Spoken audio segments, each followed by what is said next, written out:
Bom dia, alunos do 9º ano. Vou iniciar mais uma videoaula de inglês. Hoje é de número 32 do nosso 4º bimestre, com a Unit Let's Save Our Planet. Lembrando vocês que na aula de número 31, eu concluí os conteúdos referentes ao 4º bimestre. Portanto, hoje vou fazer com vocês uma revisão, retomando, os conteúdos que vocês viram aí nessas últimas aulas. E aqui nessa parte do vídeo eu coloquei um lembrete para vocês sobre quais são esses conteúdos, Então, temos aqui a first conditional, tag questions e false friends. E fazendo uma revisão, do que chamamos de first conditional, tenho que relembrar com vocês que ela significa a primeira condicional, Por isso esse nome, first conditional. Lembrando que ela expressa uma ação que depende de uma outra condição para acontecer. E sua estrutura, ela é formada por dois tempos verbais, que nós chamamos de presente simples e futuro simples. Quero lembrar também que existem várias condicionais em inglês, que começa na zero conditional, depois tem a first, a second conditional, a third conditional. Como expliquei para vocês numa das primeiras aulas do 4º bimestre, se não a primeira, mais ou menos isso, eu expliquei o que significa, essas condicionais. E, lógico, estamos dando mais ênfase para a first conditional. E ao usar a first conditional em English, em inglês, vocês não devem esquecer que é necessário usarmos aquele termo if, Que significa se. Justamente passando a ideia de que uma ação, expressa uma ação que depende de uma condição para acontecer. E aí, a palavrinha if, o termo if, ele pode aparecer tanto no início de frases quanto no meio. E aí tem, lógico, uma diferença do tempo verbal. Se o if aparecer no início, seguido vem o simple present e depois finalizando o simple future. Se o if aparecer no meio de uma frase, a frase vai iniciar com simple future, E logo no final, após o if, vem o simple present. Uma outra coisa que eu gosto de destacar também, que eu já havia dito para vocês, que podemos usar tanto o going to, do immediate future, também para formar uma first conditional. Então, podemos usar tanto will como going to, tá bom? Então, temos aqui o primeiro exemplo, If she passes the exam, she will be very happy. Se ela passar no teste, ela ficará muito feliz. Aí, voltando a repetir para vocês, uma ação que depende de uma condição para acontecer. E aí, usamos então toda essa estrutura gramatical, chamada first conditional. Outro exemplo. If I find your wallet, I will give it back to you. Se eu encontrar sua carteira, eu te devolvo. Traduzindo mais para o futuro no português, eu irei devolver, para você, eu vou devolver. Ou ainda, eu te devolverei, Outra frase aí, iniciando agora com o simple future. You will miss the bus if you don't hurry. Você vai perder o ônibus se não se apressar, Você perderá o ônibus. Primeira frase, antes do termo if. Aí, termo if no meio You don't hurry. Aí, fazendo uma first conditional, usando um simple present negativo, né? O auxiliar don't, que concorda com you. You don't hurry. Nesse caso negativo, só para relembrar com vocês, quando a frase for negativa na first conditional, provavelmente usaremos don't ou doesn't, tá? O verbo ele não sofre mudança na terceira pessoa, nada. Nesse caso negativo, você coloca apenas o doesn't. Por exemplo, se não fosse you don't hurry, mas she doesn't hurry, você coloca o doesn't que concorda com o she. Mas o hurry não muda, como acontece aí no primeiro exemplo usando o she. If she passes, né? O verbo pass ganha o ES afirmativo, porque é a terceira pessoa afirmativa do presente simples. No caso negativo, seria if she doesn't pass, tá? Só para vocês relembrarem. Outro exemplo. I will go back to sleep if it rains. Voltarei a dormir se chover. O if aparecendo novamente no meio. I will see the Eiffel Tower if I go to Paris. Vou visitar a Torre Eiffel se eu for a Paris. Bom, pessoal, embora eu esteja repetindo, acho que ficou bem claro para vocês o uso da first conditional, né? Lembrando sempre que podemos usar com esses tempos verbais explicados e que o termo if pode sim aparecer no início ou no meio, mas tem que tomar um cuidado com o sentido, tá? O que cada frase quer dizer, tá bom?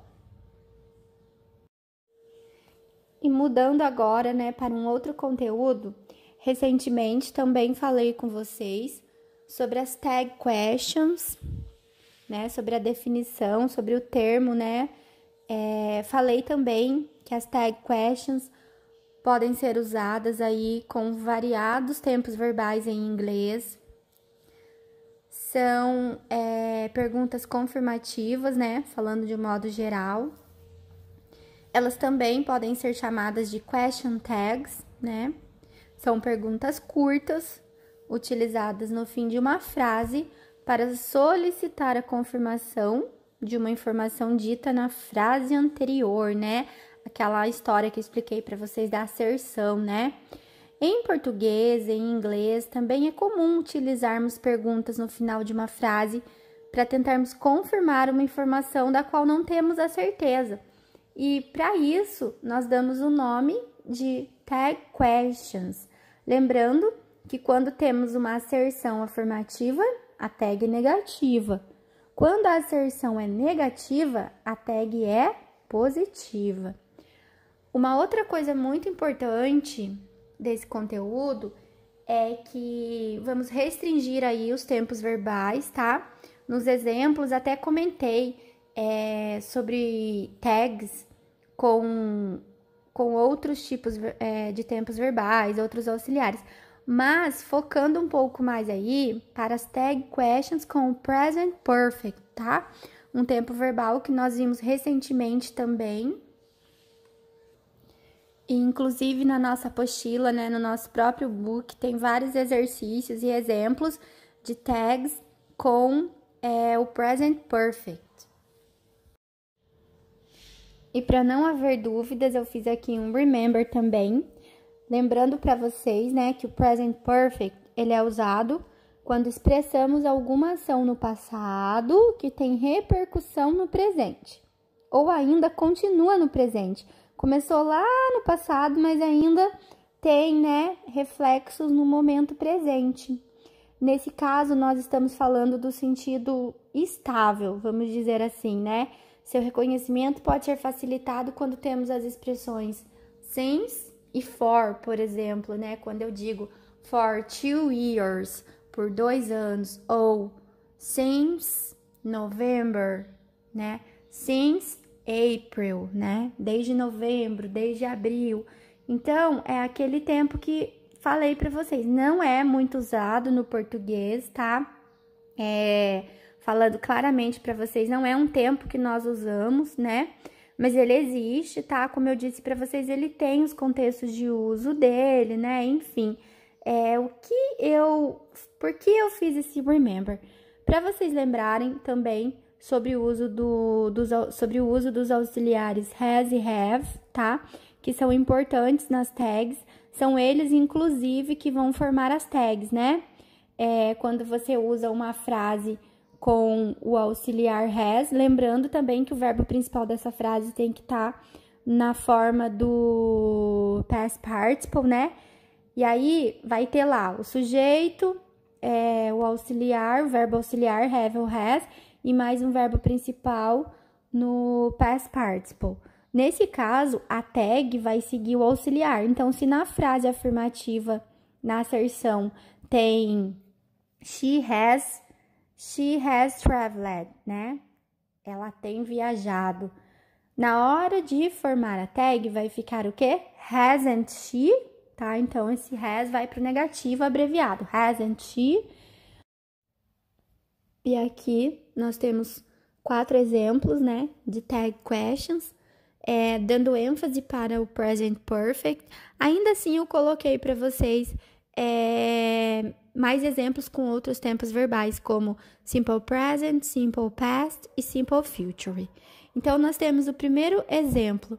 You like chocolate, don't you? Você gosta de chocolate, não gosta, né? Nesse caso, a frase afirmativa, a asserção afirmativa aí, né? You like, né? No negativo vai ficar don't, porque precisa do auxiliar do ou does not para a frase negativa do presente simples. Nesse caso, é don't concordando com you, tá? Se fosse she likes, seria doesn't she, tá? Só relembrando. You went to the club, didn't you? Você foi ao clube, não foi? Mesmo caso, né? O verbo to go vira went no passado. E no passado negativo, no caso aí da tag, precisa-se do auxiliar did not, que fica didn't, tá? O terceiro exemplo, como eu também expliquei, she hasn't finished her exercises. Has she, né? Frase negativa, usando hasn't, a tag fica positiva com has she. E o outro exemplo com o simple future. You won't be late, will you? Tá? Won't, que é will mais not, vira won't, né? Na forma negativa. Com a tag, usamos apenas o auxiliar. Will you? E, enfim, chegamos no termo de false friends, também chamados de falso cognatos, né? Termo aí dado a uma palavra enganadora em inglês, vamos dizer assim, né? Ou quando sabemos que o verdadeiro significado é outro. Parece ser um, mas é outro, né? São palavras que parecem ser uma coisa, mas na verdade são outra. Esse conteúdo, inclusive, ele está mais fresquinho, vamos dizer assim, né? Porque é mais fácil de lembrar, né? Em outras palavras, sem usar um sentido figurado, né? Porque eu falei desse conteúdo na aula de número 31, onde coloquei para vocês vários exemplos, inclusive os da nossa apostila. Então, aqui, o que eu aconselho? Vocês fazerem uma pesquisa na internet, tá? Ou em livros, né? Em revistas também, procurando mais false friends, mais palavras que vocês conheçam, que são consideradas, né? False friends. E por fim, vou registrar aqui a tarefa da semana, onde vocês vão colocar em prática os estudos acerca desses conteúdos. Então, nós temos aqui o exercício 1, que vocês irão formar 5 tag questions usando present perfect, tá? E o exercício de número 2, fazer uma nova lista aí no caderno de vocês, escrevendo pelo menos 7 palavras consideradas false friends, né? Ou falso cognatos.